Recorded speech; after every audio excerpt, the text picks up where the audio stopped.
All right, this is part 3 of those that are interested in trying to purchase a reefer unit or get into the reefer unit division. Some of the things that you need to look for and stuff, you know, when purchasing a reefer unit, running a reefer unit, so on and so forth. Man, where I left off and stuff was that getting these things worked on and stuff, man, they cost a heck of a lot more than working on a truck. And by keeping good maintenance and stuff, you know, by getting your trailer checked out every quarter is, you know, a good indicator and stuff, you know, as to troubleshooting some things, because like I said, this reefer unit runs a lot harder than the truck, but they do take a look and keep on ticking. But sometimes it's the little small things that lead to the bigger things, and so, you know, you just want to go ahead and get a jump on it. But anyhow, stuff, you know, I was talking about the charge system, you know, just making sure your belts and everything and stuff are, you know, just making sure that your belts and everything are tight. They don't have any cracks or what, you know, they don't have any cracks. And also it'll be a good idea to purchase a few extra belts too, just in case you run into that, you know, someone has to come out and change them. Or if you can change it yourself and stuff, you already have them on, so that you can change them. Again, you know, if you choose to go with a Thermo King unit, then just go to the Thermo King facility, purchase you a few belts and stuff. You know, they're very inexpensive, but they're hard to get, you know, so it's not like you could take it to a TA or something like that and say, you know, hey, one of my belts broke off and stuff, can you change it? You know, of course, if you got the belt on you and stuff, then they can do it, but, you know, if you don't, then, you know, it's kind of hard to get. That's when it starts getting expensive, especially if you got a load behind you, because then it's something that you have to take care of right away, which is what I guess the guys anticipate on, and they just charge the dickens out of you. But anyway, moving on, this is your oil. This is your oil reservoir right here and stuff to tell you how much oil and stuff is inside here. You'll be surprised. A lot of people do not check. They do not check this and stuff, and you'll get a code 66, which will force your reefer unit to shut down on account that, you know, you got low oil. As far as the oil and stuff goes, you know, me personally, I run Rotella and everything and stuff, you know, including my reefer units, you know, which I never had a problem with. But one thing, you know, if you decide on purchasing, or if you choose to run with somebody that has reefer units, just simply ask them what kind of oil and stuff that they use, and just carry a gallon of it with you, just to be on the safe side. But again, checking your reservoir will simply prevent you from running into that issue.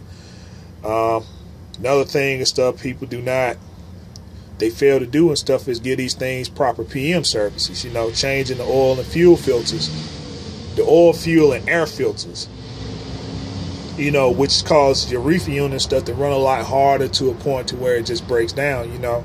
And again, I get mine serviced every quarter. I get mine serviced every quarter and stuff, you know, regardless of the fact if I use it a lot or if I didn't use it a lot, you know, just to keep everything in spec, because getting a PM service on this thing is very inexpensive.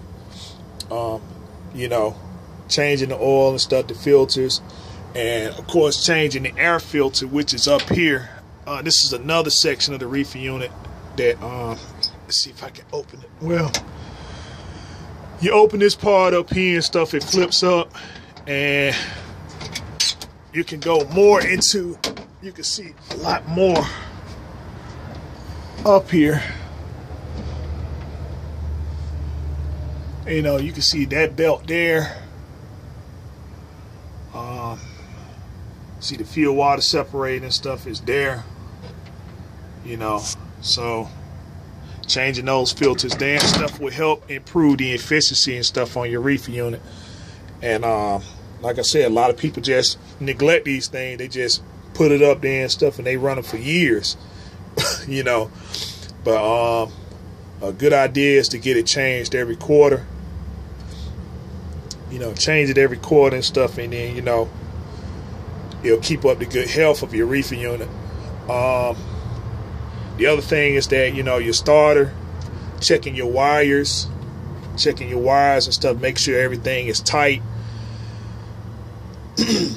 They tighten down and stuff, you know, you don't have any kind of chafing, because sometimes what happens too, you know, especially on your fuel lines, is that if they're laying up against some part of the reefer unit, you know, they begin to chafe and stuff, you know, based upon the vibration. And then, you know, you'll have like fuel leaks and stuff like that, which could cause, you know, your reefer to shut down and stuff because of insufficient fuel or having air inside your system, that sort of thing there and stuff.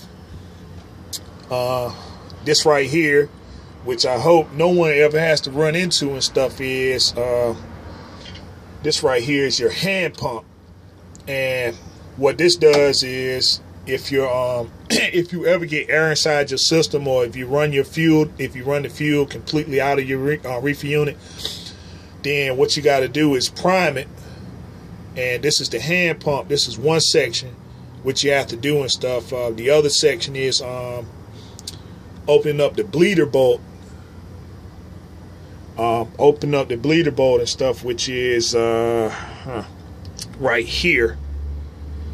And once you open that up and stuff, you have to prime it, and you have to keep pumping it and stuff, man, until you know, when you look at the bleeder bolt, when the fuel comes out to a point where it doesn't have any kind of bubbles, and when it doesn't have any kind of bubbles or whatever, then, you know, that lets you know that it's enough fuel inside the system and stuff, you know, for it to run properly. So if you're getting fuel in your reefer unit, whether you have an older unit or a newer unit, you know, if you're purchasing fuel, just shut your reefer unit off. But remember that you shut it off, you know, so that when you purchase fuel, that air doesn't go inside your system. And once you take off, you know, once you put your fuel in, you know, put your cap back on, and then cut your reefer unit back on. That prevents your reefer unit from sucking in air. Cause sometimes and stuff, you know, you might not run your reefer unit and stuff all the way down, and you're just purchasing fuel and stuff, you know, whether it's to top it off or whatever, and then, you know, it still shuts down, and that's because you got air inside your system, which means you're gonna have to go into this phase to bleed it out. And this is very, very aggravating. But what you do is you loosen this, and then you have to pump it until it gets hard to where, you know, it's pretty difficult to do it. You know, sometimes fuel even come out of here. It's a good indicator.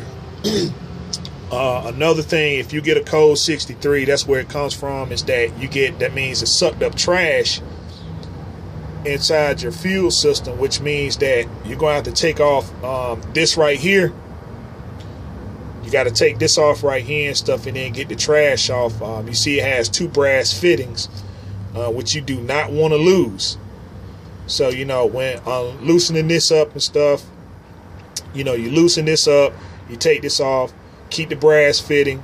It has a little kind of net system inside here and stuff. You just clean that out, put that back in there, screw that on, pump it until, you know, you get your fuel and stuff inside your system, and then crank it, and then that will alleviate your problem. But, you know, another way to solve that is just not to let your fuel fall under a quarter tank. You know, don't let your fuel fall under a quarter tank, and it will usually keep the trash from going inside your system, you know, because many different places take care of their fuel systems a lot different, you know, wherever you purchase fuel and stuff from. So anyway, that's that will end this section right here and stuff. I think I'll do a part 4 about those that are interested in getting into the reefer division portion of trucking. So till next time, well, just tune in to part 4. Will I conclude?